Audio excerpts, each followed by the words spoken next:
Hey, let's start the show. For Tuesday, August 23rd, 2022. Welcome to This Is Only a Test, the official podcast of Tested.com.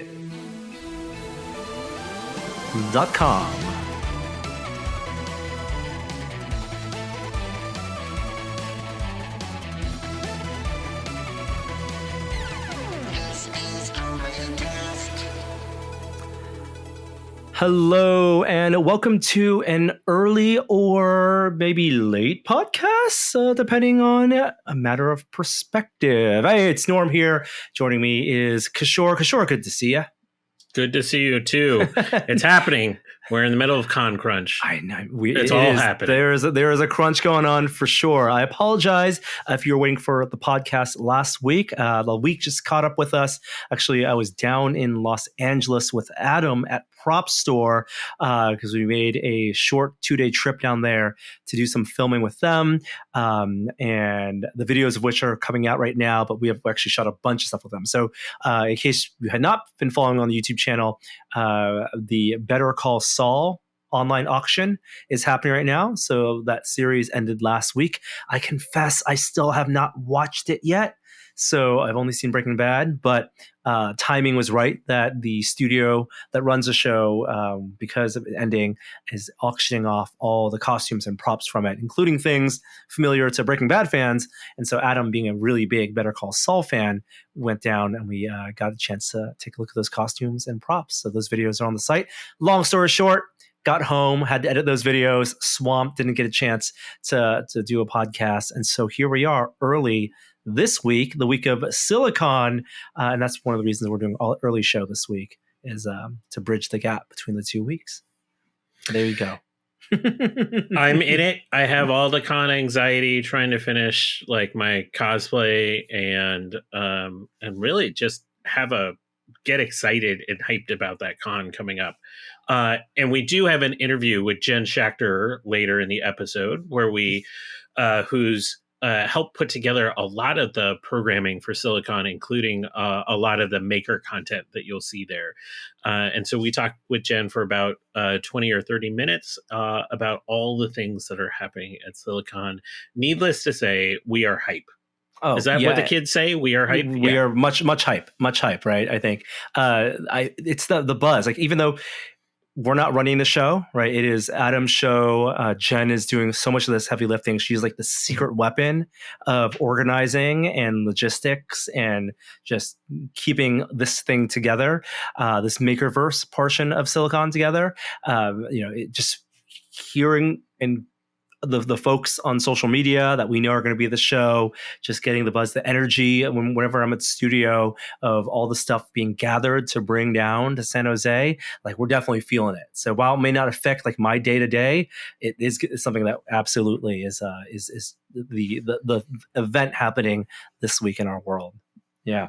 But we will get to that. We'll get to Silicon talk, the things we're excited about, things that are happening, a preview of the panels and the workshops. But before we get all that, we got so much media to talk about. It's the recurring theme, this big streaming, the deluge of content, from the Sandman, from Prey last week to this week. There are 2 premieres, and we're not even done in the season of premieres, but we have a new Marvel show and also a new HBO show. So as Westworld concluded, and as what was the last one? Last Marvel or last Obi-Wan concluded on Disney Plus. Now we are in the months of She-Hulk and House of the Dragon, both of which we watched. So let's dive right into it. First of all, She-Hulk, the half-hour lawyer show, the adaptation of long-running character, kind of also skirting around the fact that Marvel does not have the rights to do a solo Hulk anything. But this is Jennifer Walters, played by Tatiana Maslany, in a 9-episode, 30-minute run. And the first episode, they didn't do like a multi-episode drop, just one episode at a time. I loved it. It's really true to the comics. So, as it's being called by a lot of fans, single female lawyer, single green female. Futurama fans, absolutely. Yeah. It is really true to the comic book. So there's like fourth wall breaking. It's very, it leans heavily into her role as like a working lawyer and dealing with being a Hulk, but not having the kind of split identity that we often see with Bruce Banner in how he is as Hulk. And dealing with sort of the complications of life. It really tends to be quite acerbic, I would say, at points. It's funny. It's a funny show. And so I think they totally got the vibe of the comic right. And so I totally applaud them. And it's offbeat and weird, and it's probably only going to get weirder. I actually think the thing that everyone was saying coming into this after the first trailer is that the CD was gonna look bad and it was distracting. I didn't find it distracting. Yeah. It's not perfect. It's not movie quality, but it's fine. And that was my main worry about the CD, that would pull me out of the story.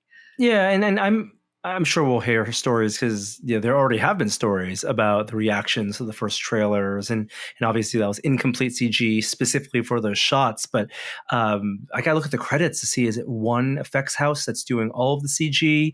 And even if it is, they're going to spend certain times with certain types of shots, and there are definitely environments, not just kind of facial expression, but whole environments where the two Hulks on the show, because spoilers, it's also Mark Ruffalo as the Hulk in this pilot episode, special guest. That looks better, right? There are certain shots of the Hulks that look better and more photoreal than certain other shots. But I didn't find it distracting either, because the performances were all there. Like Ruffalo is so natural as his Smart Hulk character now, right? And some of that, the funny Smart Hulk that we saw in Endgame, like it's the same character, and their rapport, their chemistry is magical. Yeah, Tatiana Maslany is great in this role. There's something about it that left me wanting, though. I found it to be fine. It was funny. It followed the genre, and it was consistent with the comic, as I expected. But there's something about it that felt a little forced on screen. That I'm wondering if that's going to translate to future episodes, or if that was largely because we didn't really get many other characters beyond She-Hulk in this episode. And as the universe builds out, maybe the kind of feeling around the show expands as well. But it felt a little narrow for me. What I took away was that it felt like a fully formed character. Just in the first 30 minutes, I got who she was, and the way she juggles per Jen Walters' look and her She-Hulk look, they are the same. And that's a thing that I didn't realize they would tackle in the show. So we're going to dive into a little bit of spoilers. But the fact that Hulk, one of the major plot points in this first episode is Hulk realizing that she's different than him as a Hulk, and that he expected her to have a duality. And the fact that she doesn't, they actually have an in-world explanation for that. And the way she deals with being Hulk is completely different. She doesn't want to be a superhero. She has a personal life. She comes at it from the perspective of a woman. All of these things are going to be great areas to explore as a character. Yeah, I agree. I also love that this is the first, well, maybe not the first, but it's a Marvel show that doesn't take the Marvel universe seriously. So many of the previous shows have been really precious with what has come before. This was not precious with any of that kind of stuff. We got the character origin in the first couple minutes of this, and they didn't even mess around with it. They were just here it is. Good luck with that. And there's a post credit that basically is having fun with the lore of the MCU. That's a fine line to walk, to be in universe, but not take it too seriously, that James Gunn typically does really well. Yeah. But then you can go across that line pretty quickly too, and it turn into a bad satire. And so it'll be a tough line for them to walk for 9 episodes. I think you're right. It doesn't read as a farce. It doesn't read as a satire or a commentary. It just read as, this is another corner of the MCU, and while that Earth and that world has been stricken with chaos and war and this universe changing event in the A blip, hand coming up out of the ocean that we've never dealt with. Exactly. Cosmic events, like life also still goes on as people, and that is so believable in the world we live in today, as we have had a global changing event. But life also does go on, and we acknowledge the things that have affected the world, and they also acknowledge as well. And I love that there are these small moments of Banner talking about hanging out with Tony, and there's like depth in that. It felt very comic booky in that way, like the two characters talking. And yes, there's a fight scene, but the best parts of the show were just two characters talking. There was barely a fight scene. Let's not over. It was wrestling. It was they called it a cousin horseplay, as the showrunners called it. And props to Marvel Studios, for Kevin Feige and the team, for allowing the showrunners here. Jessica Gao is the showrunner and lead writer, previously of Rick and Morty, to run with a lot of these ideas. And she said in interviews I've read, there will be plenty of cameos too. So it's a place, as it was with the She-Hulk comics, for the intersection of some of the more absurd parts of the MCU. Not just absurd characters, but the absurd situations that they find themselves in. So we know Wong's in there. We know from previous trailers, going to be Daredevil in there. So it's going to be, I'm super excited. And the fact that it's not 6 episodes, it's 9 episodes, that gives it a little bit more room to breathe as well. Did you catch two hints of the future in the first episode? One with just a clear, Chekhov's gun, lampshading, the Hulk mentioning about needing to laser disintegrate the blood because they don't want to risk, the chance of anyone getting Hulk powers in the future with their special mix of DNA. Like, that was a clear telegraphing of a thing to be fulfilled, surely, hopefully later on in the series. Are you talking about the ship? You're talking about the ship. Oh, then the ship is the other thing. Yeah. The ship is the other thing. So, like, the thing that just instigates the whole her becoming She-Hulk is a car accident in this telling. It's not a blood transfusion. It's a pure accident, but it's a Sakaran, like, what is it, like a class 3 vessel or something that just offhand mentioned as a joke. But that can only mean one of two things. It can mean that it is a tease for Secret Invasion, which is coming, right? A cosmic TV event, or it's a tease for World War Hulk, of Hulk's son in the comics, Scar, or it's both, or Secret Invasion is where we're going to see that character. So Hulk's son is initially where my head went, but I was also thinking, could it be a Jeff Goldblum cameo? Just mid credits, to keep up with like just the ridiculousness of everything. I don't know, but I also hope they don't make too big of a deal out of it. It should be a minor-ish thing. I love that they're the ramifications of Hulk being the champion on Sakaar are not forgotten. The fact that he just left that planet while having a lasting impact, and that the epic World War Hulk and Planet Hulk storylines, that is a fan favorite, that they can't do a solo movie out of, wasn't just the B plot of a Thor movie, that they are going to hopefully have some continuation. And if they're doing what we all anticipate, which is to bring a new generation of heroes and characters with Young Avengers, so much seeding. It's like the hidden mandate in every MCU project is, where's the kid that they can have show up and be the passing of the torch, right? What's the kid equivalent of Hulk, if not a young kid Hulk kid? I'm looking forward to She-Hulk. It's on every Thursdays. It's mushy TV, as the Twitter ads tell me, and we'll be talking about some of the following. I will definitely be talking about the episode whenever Matt Murdock appears, but maybe not every week. But thumbs up for me. So we move on from She-Hulk to HBO's next big thing, and it was indeed a massive debut. Over 10 million households tuned in for the first episode of House of the Dragon, the Game of Thrones prequel. I was a big You Game of should Thrones start fan. on this. You should start on this one because I'm one of those people that is still slightly mad all this amount of time later after season 8. I was just kind of like, whatever. And I was not excited about this, and I feel like I was coerced into watching this. So what was your reaction before I tell you mine? Wait, coerce as in like coerced by By society. The like man made me watch this. I think we can all relate to that.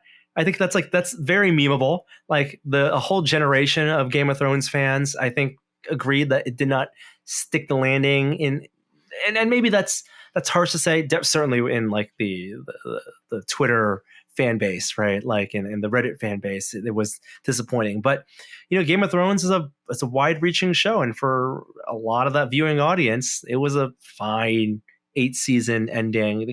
I think they probably could have used another season or two to stretch out the story, to tell a fuller story. It did feel rushed. I agree, but I think something in us, we are infected by that fandom. That if HBO is gonna put a Thrones TV show on TV, I don't think we can help. I think it is now just in our blood that we have to watch, at least to give it a try. And it felt like Game of Thrones. I enjoyed it. It was fine. It hit a lot of the Game of Thrones beats. I will tell you what not to do. If you're looking to enjoy this, do not watch Morbius ahead of it, because as soon as the Matt Smith character comes on screen, you won't not be able to picture him as the character from that movie and doing the dance that he did in Morbius. We need to talk about Morbius at one time. No, it is not wild. morbid here. It is wild what the morbing that went down in that movie. But anyways, like it hit the beats. Like there's like, the tragedy beat, the political intrigue beat, the kind of like brutality beat. Yep. It hit all the beats, but I didn't feel like it had earned any of them yet. It was just like, remember where we are? People are like this here. Instead of like building out the characters to where those moves were quite earned. I remember Game of Thrones season 1 really being slow to start in, and this does not ease you in as much. This sort of, I mean, there isn't like a red wedding off the top or something crazy like that, but there is very much like you're in political intrigue from the drop. And I know that's exactly where Game of Thrones started, but it started like outside of the capital and in like kind of the wisp of what was happening. Sure. And so there was like more of a mystery to it. This is like you're in the middle of it. Yeah.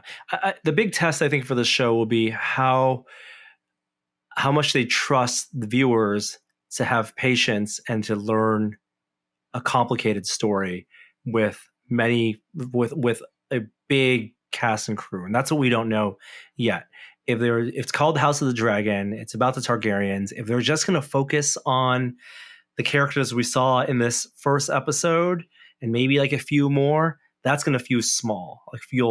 I think what made Game of Thrones take so long and feel like it was a true world that they built was they were just unashamed of like throwing characters and names and storylines that some were unafraid to go nowhere, but you're invested because you wanted to dive. You like it was unpredictable in that way, and also character motivations. Like as long as they're true to, not giving plot armor to every major character, and letting characters succumb to their faults.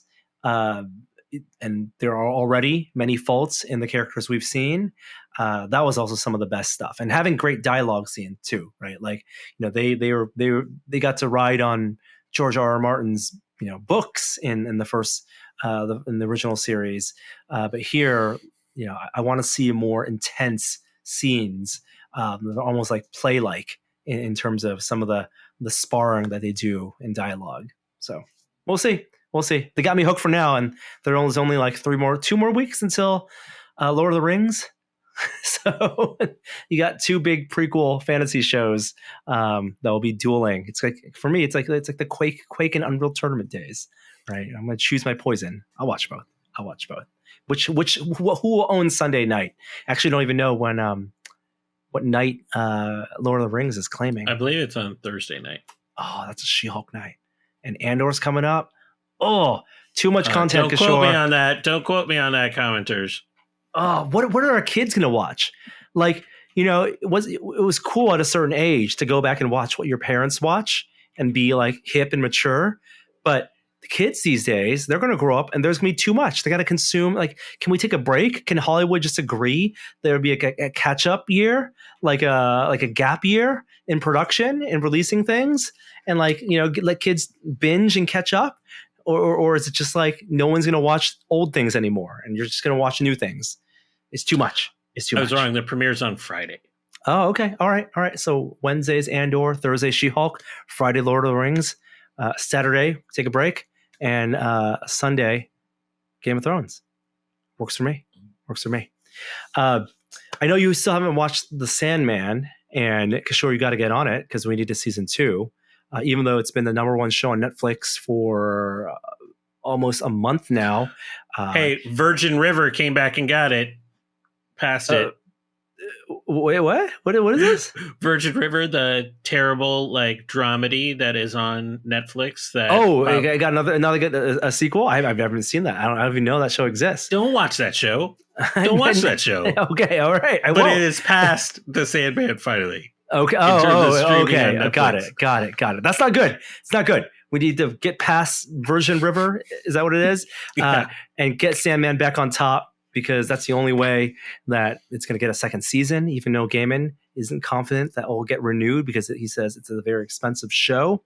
But the showrunners did a surprise. They had a surprise 11th episode that they dropped just last week. So merely 2 weeks after the premiere of Sandman was a bonus episode, which I don't know if that's a good sign or a bad sign. And we'll talk about the episode specifically, but it felt like one of those things that if the show was doing super well, they would have dropped after a year later. If it's going to be a year and a half between 2 seasons, this would be a very BBC way, like the special, like the Christmas special episode of Black Mirror, that kind of thing. And it's a very much standalone. It's actually a 2-parter. It comes from Dream Country, the graphic novel series in Sandman, and it's 2 stories, 2 issues: A Dream of a Thousand Cats and Calliope, both fan favorites, and one of them animated here. So Dream of a Thousand Cats, it's an animated episode in which they also pull some of the voice cast from the Sandman Audible series. So James McAvoy comes in. He plays Morpheus in Audible series, but here he plays just another cat. And that one's beautifully written, beautifully animated, but it's really Calliope, which is also another really memorable, horrific story in the graphic novel that's really well adapted with some tweaks in live action. And really, really pleased as a fan of how those issues, they were portrayed. So bonus 11 episode. Hopefully that it's just in the interest of momentum, getting people to watch more Sandman, keeping it on top, keeping those minutes accrued so that Netflix will greenlight. Netflix isn't in any rush because everyone else is canceling everything else. So, shall we get to it? I'll quickly mention, if you appreciate the behind the scenes gallery stuff on Disney, on September 8th, they're doing a behind the scenes special on the making of Obi-Wan. I think they're calling it not the gallery. I think they're calling it A Jedi's Return. That's what it is. The making of Obi-Wan Kenobi, a full documentary. All right. It will be on Disney Plus September 8th on Disney Plus Day. Same day that Thor Love and Thunder will also be on Disney Plus. So, yeah. And Frozen Sing Along, which is the thing that will be playing in your house. Frozen Sing Along happens every night when the kid goes to sleep. Yeah. I still have to pull up the lyrics on the phone. Okay. Stuff being canceled. We're talking, of course, about Warner Brothers Discovery. And this time it's the animation world that's being cut back. We had reports earlier this week that a bunch of episodes, some hundreds of episodes of Sesame Street were taking off the streaming service, as well as entire shows, not just taking off HBO Max, but all evidence of the show's production from their YouTube channels or social media accounts also removed in Infinity Train, which I know has been a fan favorite. It's been really, really devastating for the creators of the show and the fans, and it really just leaves a bad taste in everyone's mouth. But for shows that are basically done, we're also losing the Batman. The Cape Crusader, which is a Bruce Timm Batman show, which I don't know how many times you can utter that sentence. A Bruce Timm Batman show got canceled because it was going to bring the cult following along. Somebody explained it to me this way, is that, some of the mergers here, like Disney acquiring WB, like all of those things, WB had accrued a bunch of debt. So when Discovery acquires this whole ecosystem, they pull on that debt. And that's why they're lopping off these shows at the bottom, because it just like reduces a little bit. It's like a cut into how much debt they have to service, at least by cutting them off. So my suspicion is, even though Infinity Train was awesome, and some of these shows that we're talking about are precious, like Sesame Street, a lot of them are no-name shows, and they get canceled because they won't have viewership.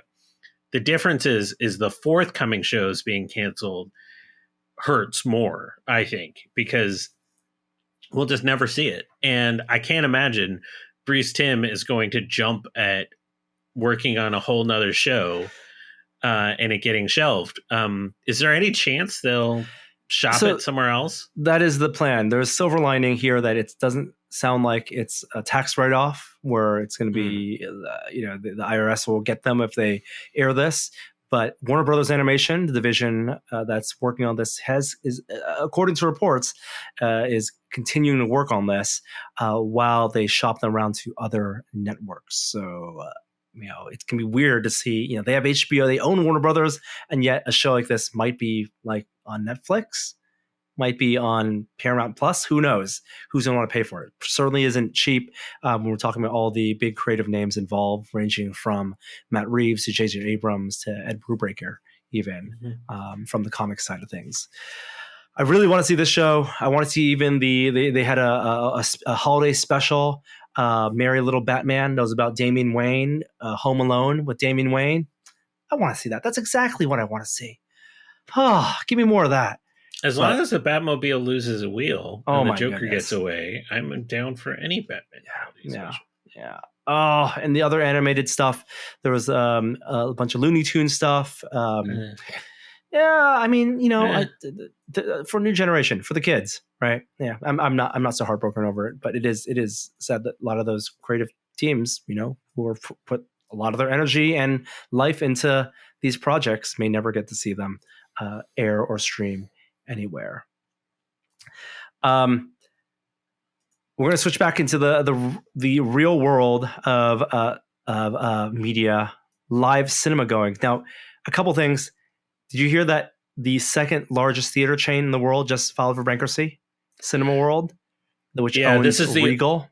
The owners of Regal, and they have noted that the losses from the pandemic are just mounting, and they simply aren't getting enough people back into movie theaters to make it make business sense. And again, this is one of those things where they accrued a lot of debt, and now that debt has to be serviced at higher interest rates, blah, blah, blah.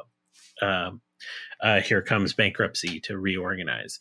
It's really sad. And you just have to hope that we don't start like literally losing movie theaters in the crunch that's coming ahead. Yeah. And you know what? It's one of those things that I have such small sense of because I don't get to go to the movies a lot. But over this past weekend, we actually did go to the movie theaters to watch for our anniversary. Danica and I had our anniversary, and we went to watch Top Gun Maverick on Screen X. And for a movie that, yes, it's an anomaly because it is still going, it's still in theaters months after its release. It was a pretty full theater. It wasn't empty by any means, at least half full at Screen X on a Saturday night. And we enjoyed the spit out of it. I think the difference is like we still have high-end blockbusters that are doing well. for periods of time. But those like middle movies that are like, okay, people aren't going to those anymore. They're like disappearing really fast from movie theaters. And then even some of the movies that are like fine, like Thor: Love and Thunder, just don't have like the same kind of like mojo in behind them to keep packing them in like weeks later. Sure, like Top Gun, some of the best movies of the year, you're still going to see full theaters for. But I think it's the crappy movies that are dragging us down.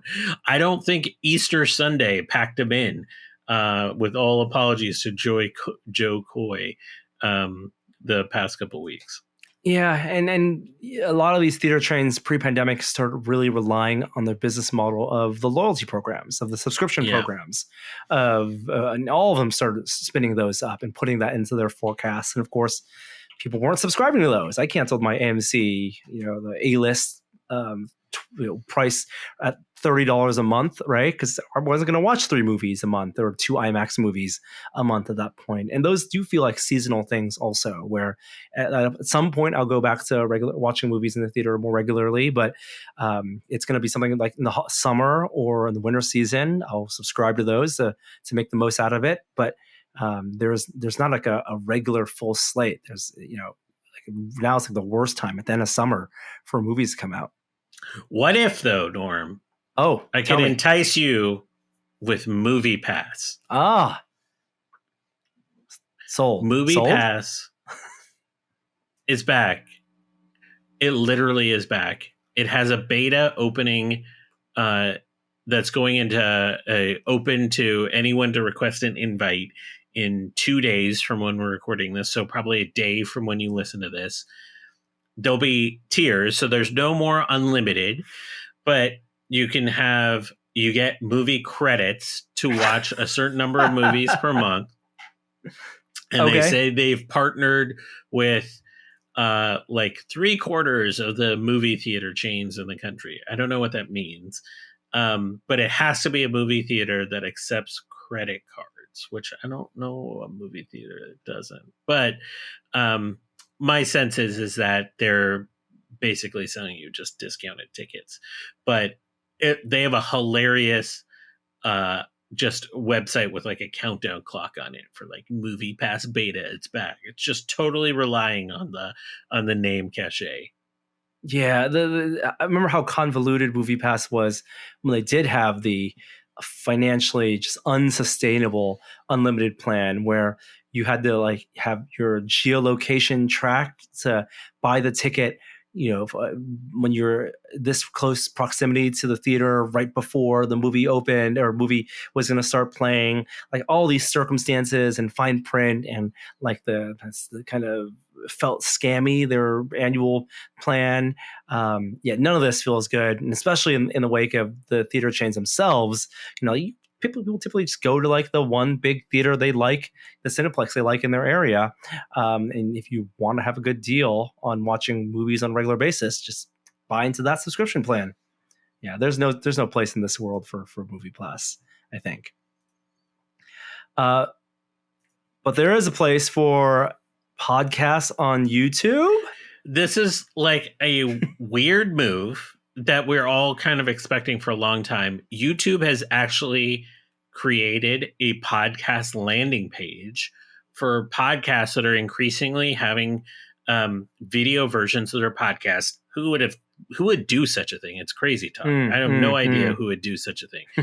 But now they have a landing page for podcasts on their platform to, obviously like surface and recommend new podcasts to you.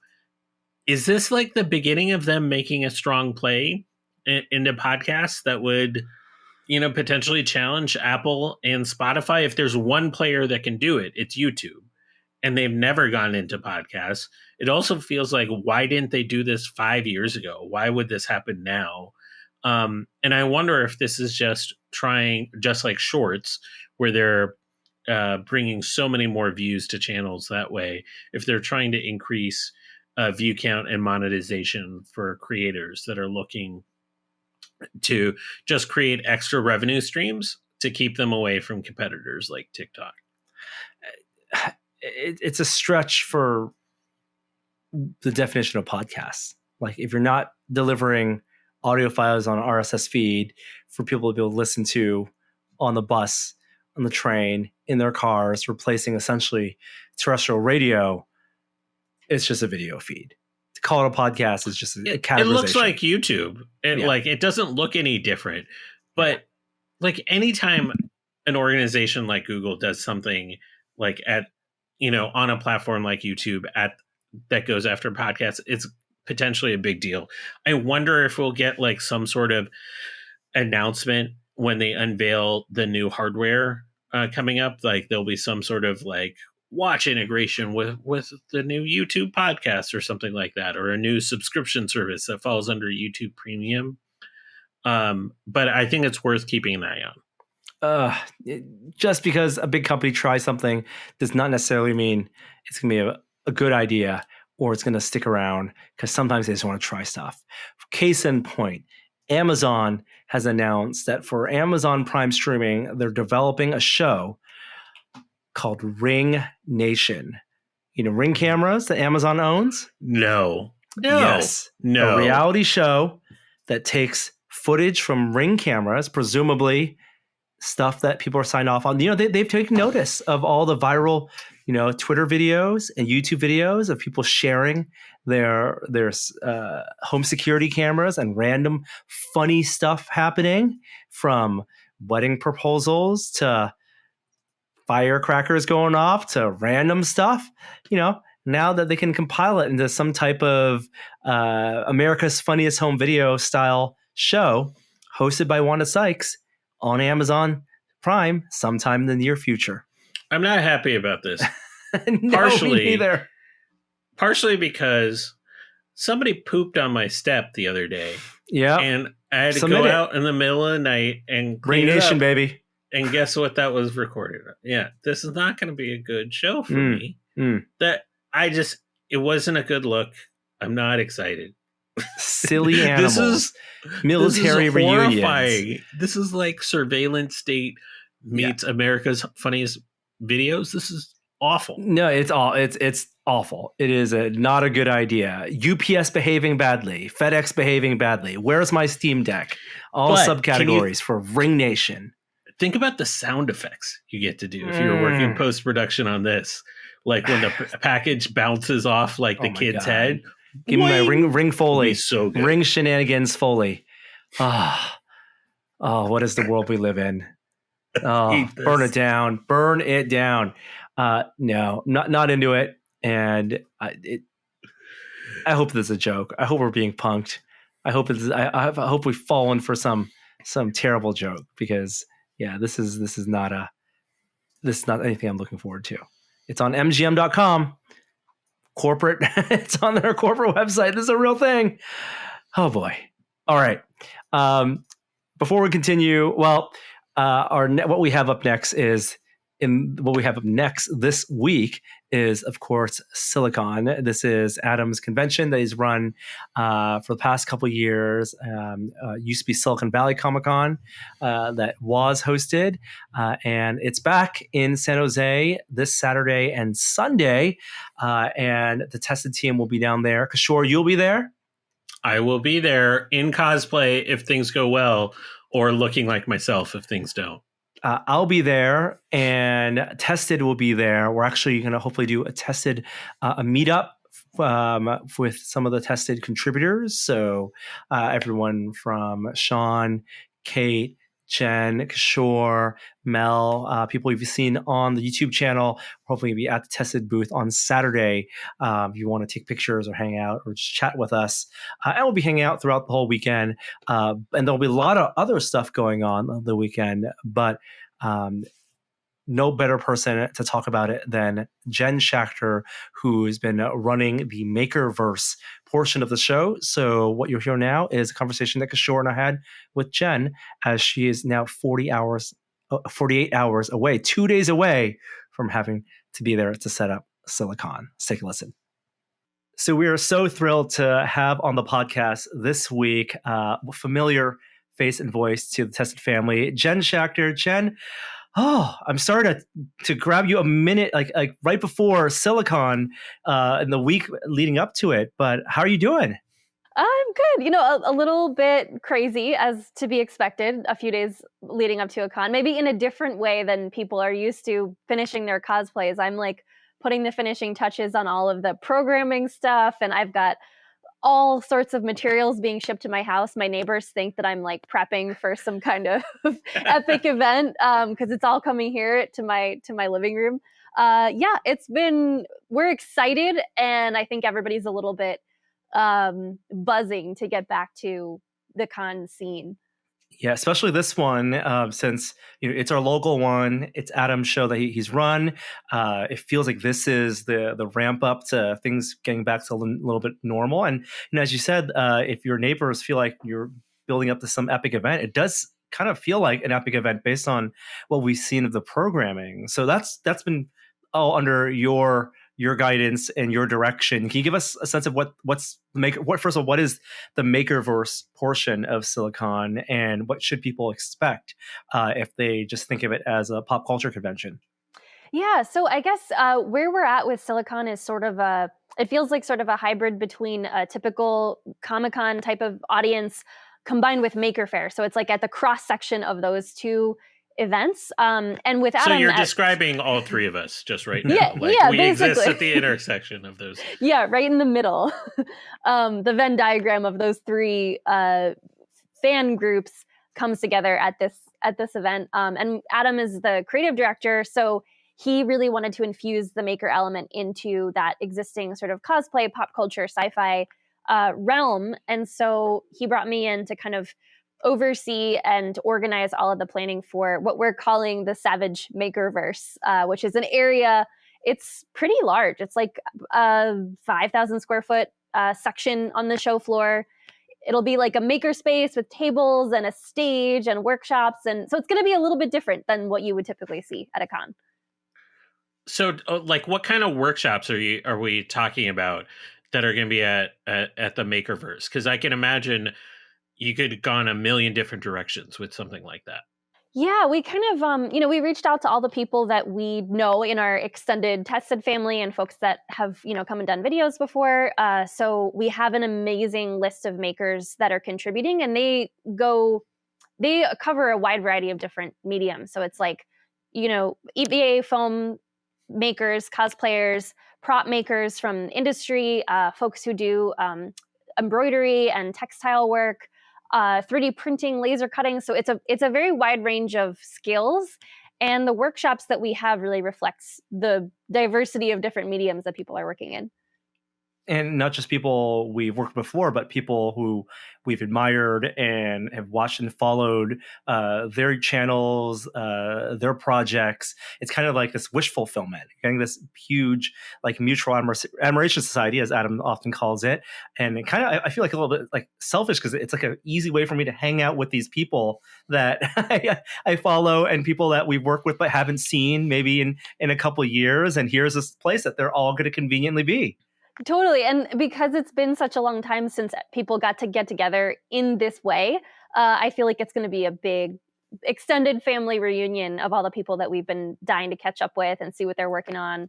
And it's like, it's a lot of familiar faces. It's like Joel Telling and Beverly Downen and Kate Sabaker and who else? Fawn Davis is going to be there. I'm just looking at my guest list right now. Props to History, Bill Duran. A lot of the people that people know of, but also we have a couple of other makers that are sort of up and coming, and I think bring something really interesting to the table. We have some folks that do textiles and embroidery. We have some more traditional kind of like woodworking folks, that I like to make stuff guys, who also do a bunch of fan, like they build Star Wars stuff and R2D2s. So we really try to get a cross section of everything that's out there. As an avid fan of Bob's channel, I like to make stuff. He's not just a Star Wars fan. I think that's underselling it just a little bit. Is there someone you're like, I gotta hang out with this person? I'm so excited to see them at the con. Like, this has been like a rough few years for everyone, And so many of my con friends, like people I would only see at comic conventions, I haven't seen in years. Is there somebody on that list for you? That's like asking me to pick a favorite child. Yeah, you are being asked to pick a favorite child right now. I'm really excited to reconnect with Beverly and Sophie. They both did virtual workshops leading up to Silicon, and they're both just such amazing creators, and we have a really good rapport. But I haven't gotten to hang out with them in person hardly at all. So I'm really excited to hang out with them. I think also just like having everybody in the same space, feeding off of each other, like doing panels and hanging out afterwards. That's the part that, for me personally, like the event and the attendees are going to have an amazing time. We put together a really cool show, but I'm personally stoked to just like be in a room with all these people, super psyched about sharing what they've been working on together. It's going to be like, Simone, the Yes. answer is Simone. Yes. I haven't seen Simone in so long. So that's totally true. And like I could list off a million people. I have to say props to History for me as somebody that has watched his stuff on TikTok and just been a fan. And he posted like a teaser of bringing some props from Fifth Element, including a ZF-1, the Stones, like a number of things. I'm always excited to, like, I kind of want him to just lecture at me for like an hour. That's what I'm hoping for out of that. We're also in the middle of con season. So like Emerald City Comic Con was a week ago, Dragon Con's in the next week. Sophie like showed off just an amazing cosplay, this metal studded cosplay at Emerald City. And I have like questions for Sophie, so I'm excited to see her. And then I don't know if this is true. Joel, don't get mad at me if this is true. Joel's been like handing out 3D printers in like parking lots for the past few months. I wonder if he's going to bring one down and just like hands one out in some parking garage in San Jose. It's very possible.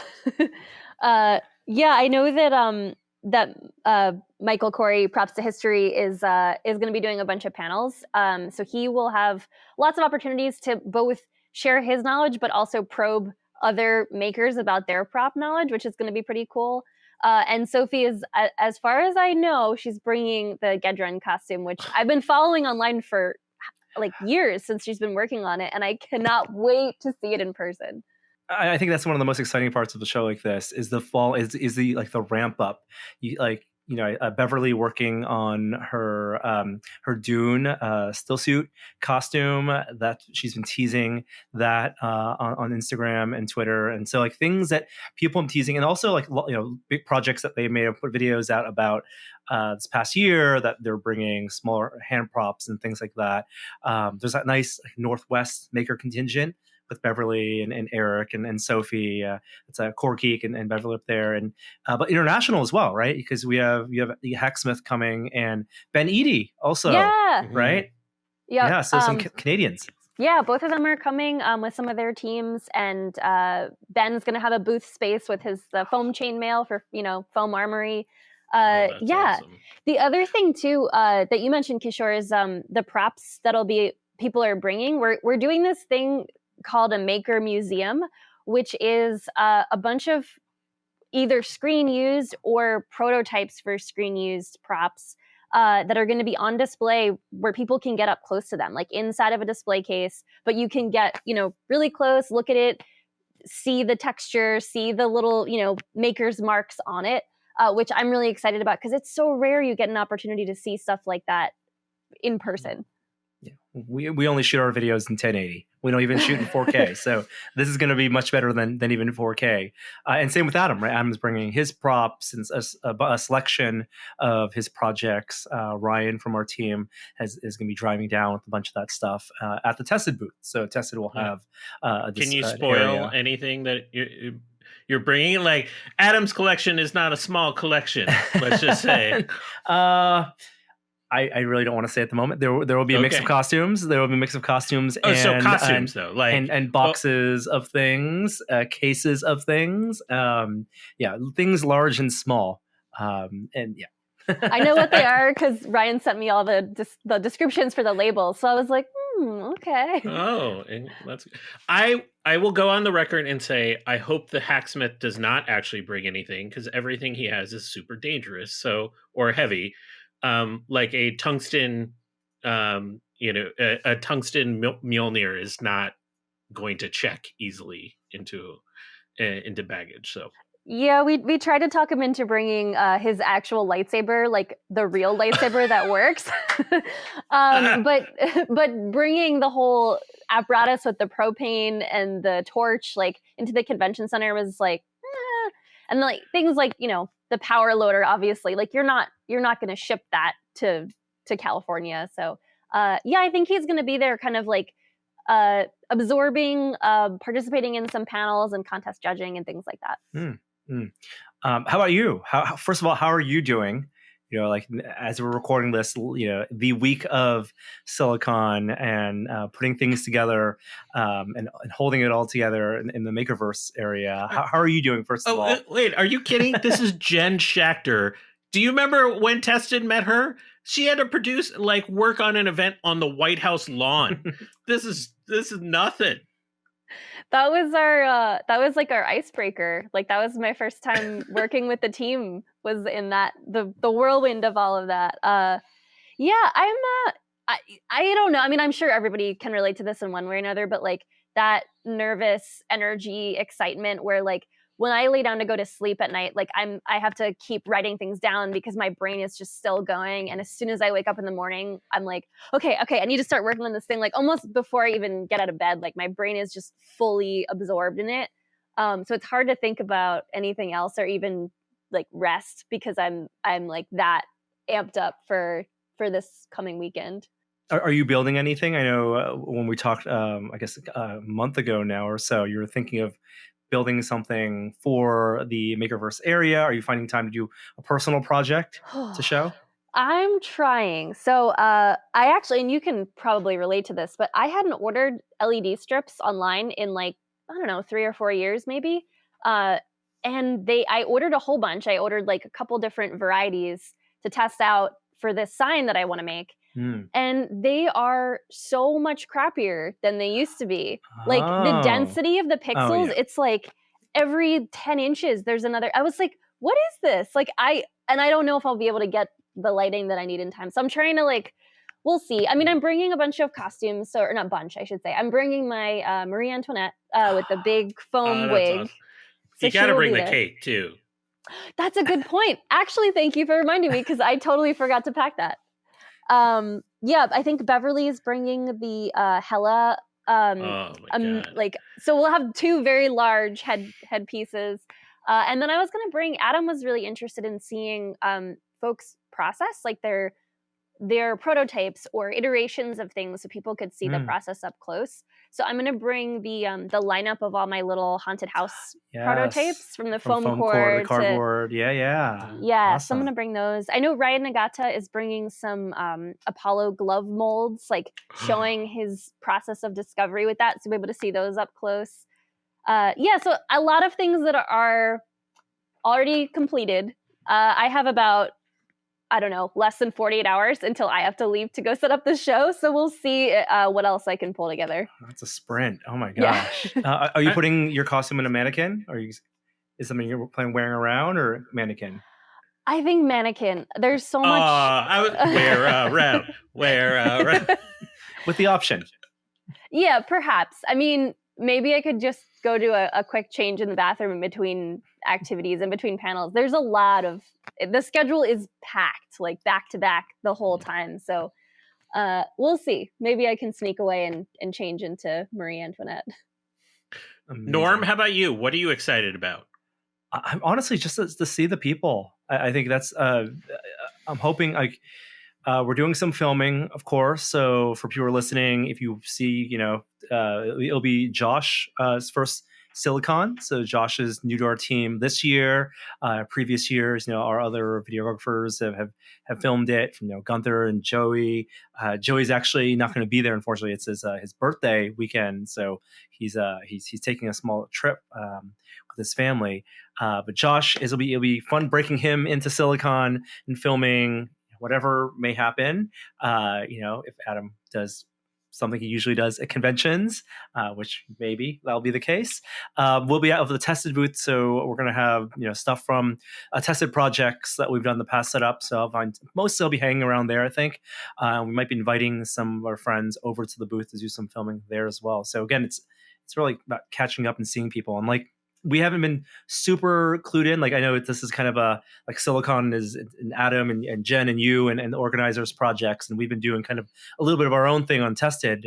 But really feels like these last 3 weeks or so, like things are coming to a head, and we've been hearing more about what's going on with Silicon and getting more involved. And which is to say, as I'm looking at the guest list and I'm looking at the schedule, I'm like just delighted every time. Like, oh my gosh, I didn't realize this person was going to be there. I didn't realize this person was going to be there. I need to find time to catch up with them. So not going to bring the family. I need to, the kids will just get in the way of catching up. So no, this is serious business. You leave the family at home. Yes, I'm doing the same. Yeah, evil Ted Smith, hold the baby. I'm going to go chat with Bill right here. I have to say, I'm most excited about just the feeling of the cosplay anxiety is in the pit of my stomach again. I've missed that feeling. It's been a couple of years. And I'm sure mine is going to spectacularly fail, but I'm going to have fun doing it. And Can you tell us? No. Okay. No. We'll see. Are you kidding me? It is by no means is it any sort of incognito. You're going to look at me and be like, oh yeah, that makes sense. That tracks 100%. But if people have seen me in cosplay before, I don't have an eye towards perfection. I have an eye towards something else. So I'm excited just to walk around, but I have to acknowledge Shell Lindgren, astronaut, not there in person. Leave that to your imagination. And then as just an uber fan of The Expanse, having Stephen Strait there, Wes Chatham, and Shorey Agdoshalou there to talk, and I believe like some of the showrunners are Skyping in for that session. I did a panel with them at DragonCon a few years ago, and they're just like all super nice, delightful people, and so and that show meant a lot to so many people that I think will be there. Yeah. Jen, are you going to have time to enjoy any of the pop culture aspects outside of the MakerVerse? I hope so. I'm actually really interested to see Phil Tippett's screening. That's happening Friday evening, which I don't know how many tickets are left, but there are tickets for that. He's screening Mad God, which is like a 30-year long, project in the making, which Kate has worked on, and yes. I think Sean has also worked on. So it's like a lot of people have a stake in that, and it looks weird and creepy and fantastic. So I'm excited to see that. We'll see what else I'm able to sneak away and get to enjoy at the con. That's always the difficulty with like working an event and planning an event, is when you're the host of the party, kind of, you don't always get to enjoy it in the same way as everybody else. So true. So true. I'll tell you a funny story with Phil. We've known Phil for a little bit now, but I first met Phil 10 years ago, and there is a video on the channel of the very first interview I did with Phil, which included him talking about Mad God. And it is Phil 10 years ago and me 10 years ago. It is super awkward. It is embarrassing. I tried watching it and I couldn't get through it. But it was him talking about this idea of, at that point, still, in progress, Mad God. And we didn't know each other. I'd been to Tippett Studio for some other thing before, but it was him promoting a Kickstarter for early version of Mad God, which was funded. And so this is a nice 10-year reunion and anniversary of that. Like a little where are they now? Yeah, exactly. Wow. All right. Well, you have like 2 days left. I can't believe, thank you for just even giving us 15, 20 minutes of your time to talk about Silicon. But I guess we'll see you at the show, right? Like, yeah, you'll be running around, maybe in costume, maybe not. Yeah, if you're looking for Jen, just look for me yelling, put on the costume, put on the costume. I'll just be yelling at her.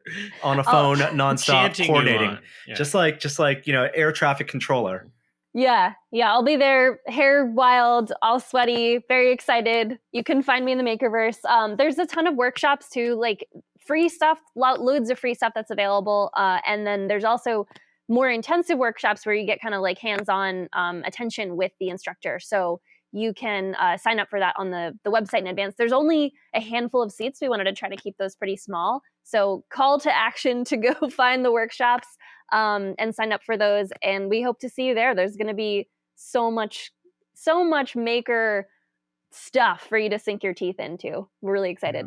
Yeah, and some of those people running those workshops, I know they've had experience now running them in person, also virtually. So, but this is like, again, the culmination of all. It feels like finally we can have a full size, full attendance kind of maker convention, that because we haven't like had a maker fair. I mean, that's like the thing that is that is kind of the elephant in the room, is that we haven't had maker fair in the Bay Area since the lockdown and the pandemic. And while this isn't exactly maker fair, it captures, I think, a lot of that spirit, and it is like it fills that space for a lot of people, especially for us who use that, who used to use that as a place to meet up and catch up with the people that we love.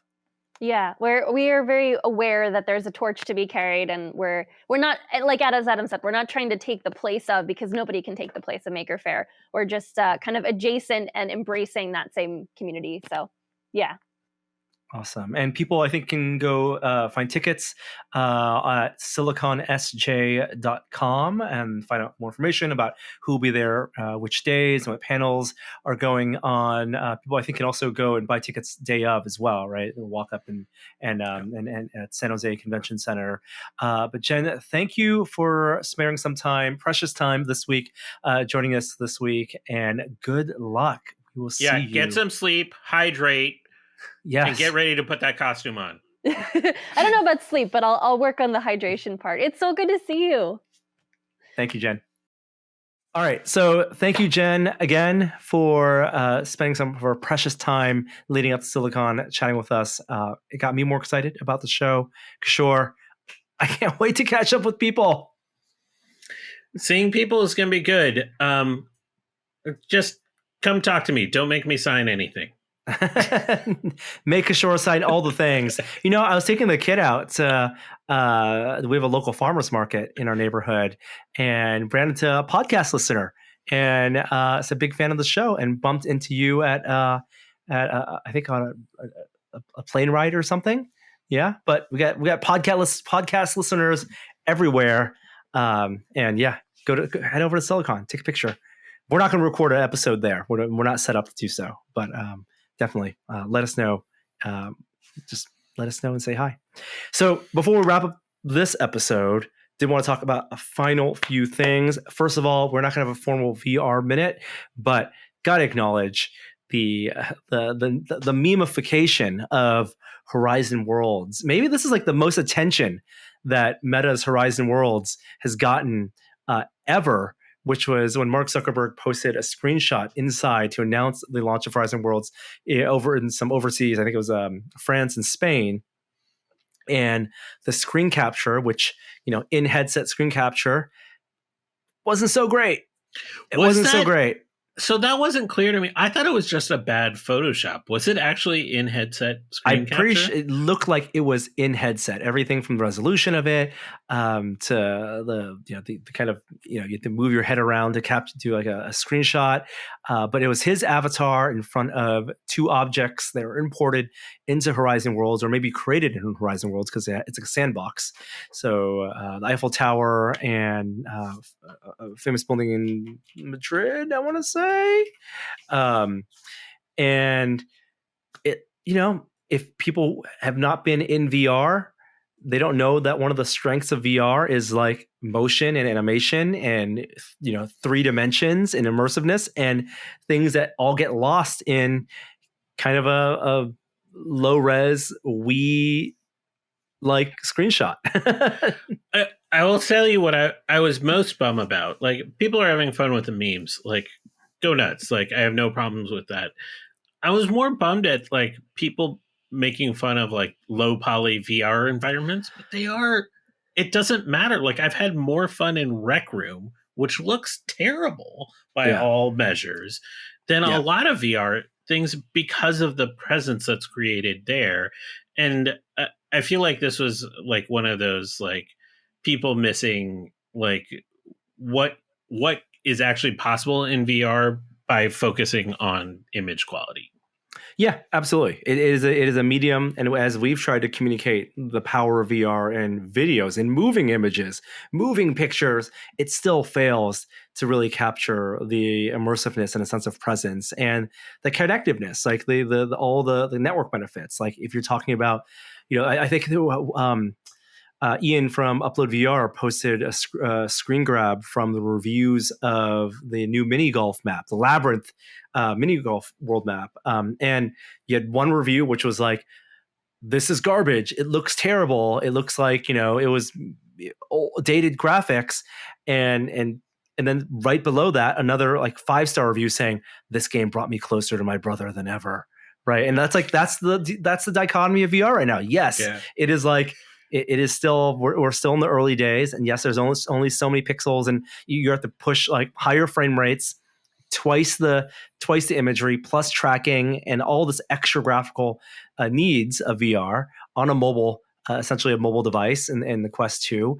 At the same time, what you get from that in a multiplayer environment is this incredible sense of connection that you really can't get, or you really don't get as much of, I think, in a traditional multiplayer game.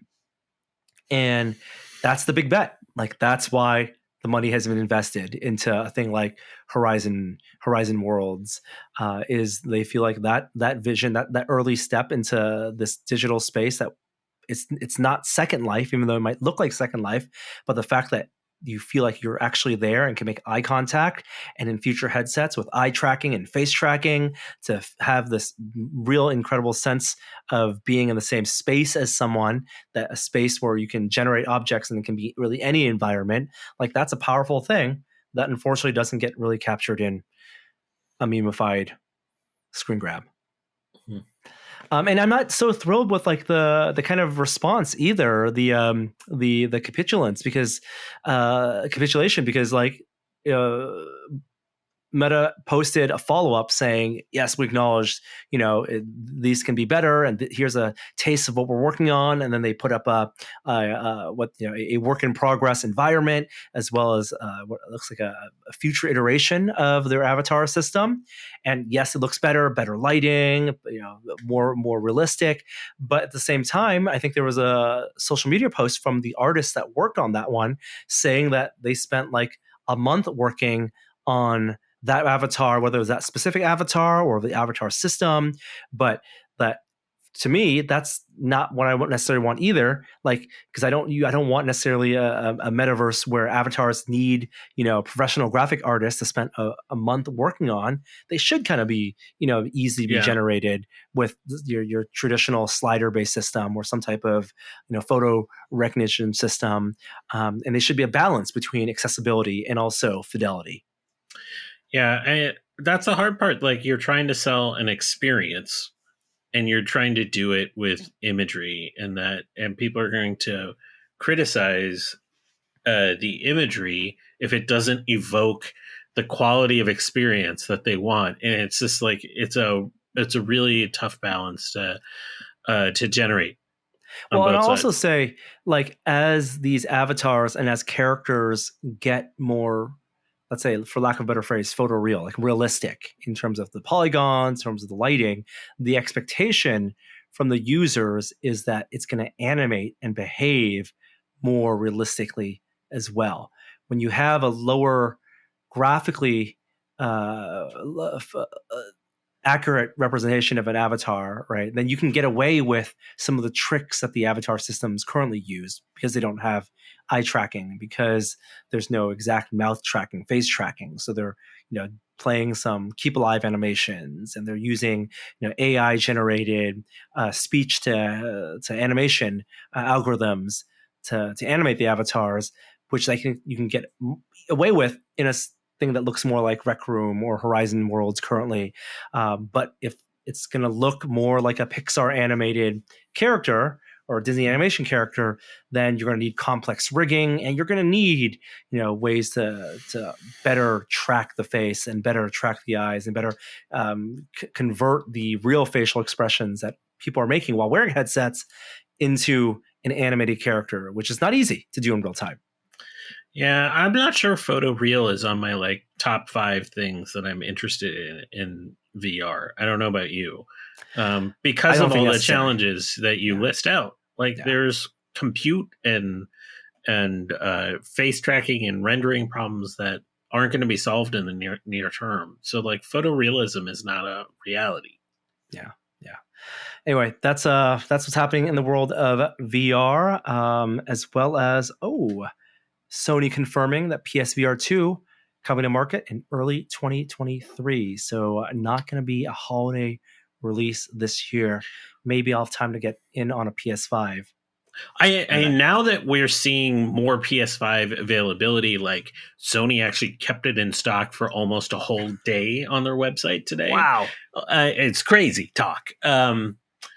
I'm wondering, like, this could be like a really big thing. Like, I don't think we've seen any content really pushing the limits of the capability within the PS5, and like this will really push it and push VR out to a much bigger user base.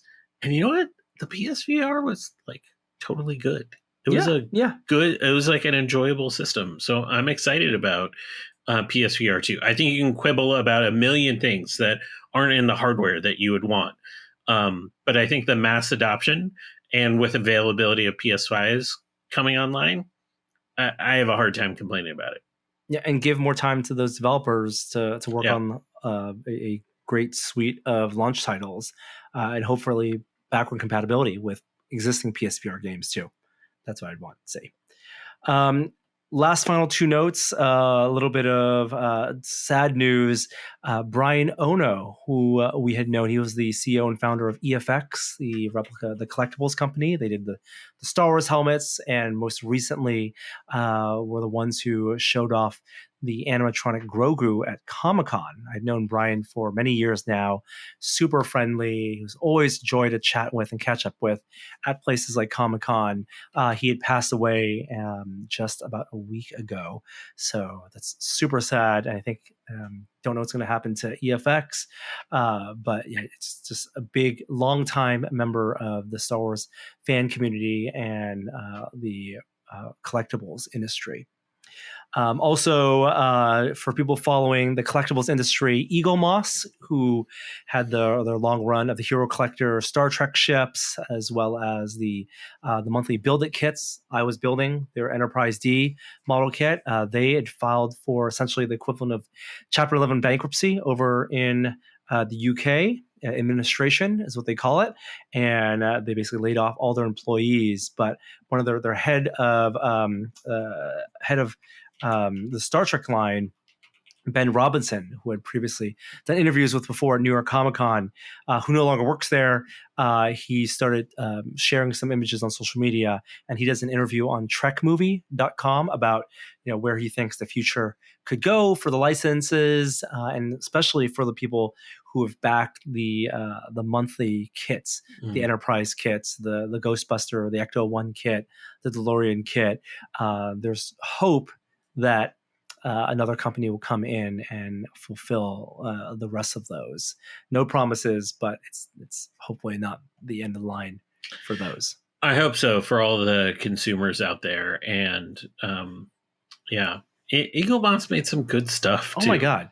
The die-cast stuff was I always really liked. Their Starships line, for people who collected them, it was a miracle. The fact that they did physical representations that you could put on your desk of starships that were in just the concept art phase, that were seen briefly in random episodes here and there, diving into the deepest deep cuts of Star Trek and other big shows, from Battlestar Galactica to Firefly, and to have those in beautiful little models. It was a really, really awesome company.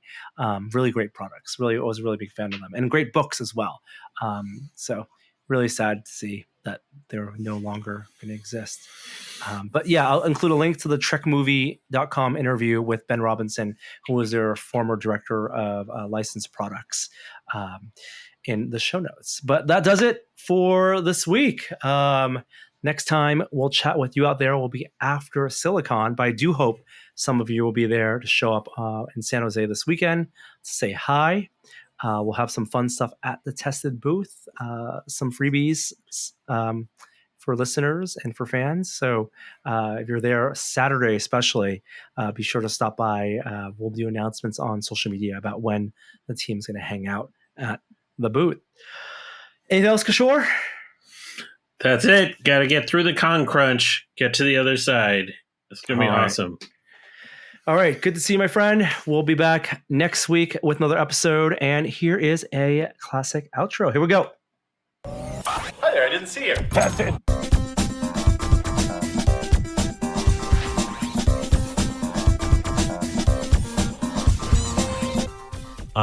But with that, we'll say goodbye because there will be no outro this week. I hope you enjoyed the testies, and we'll see you next week. Adios. Bye. Tested. Enjoy those testes.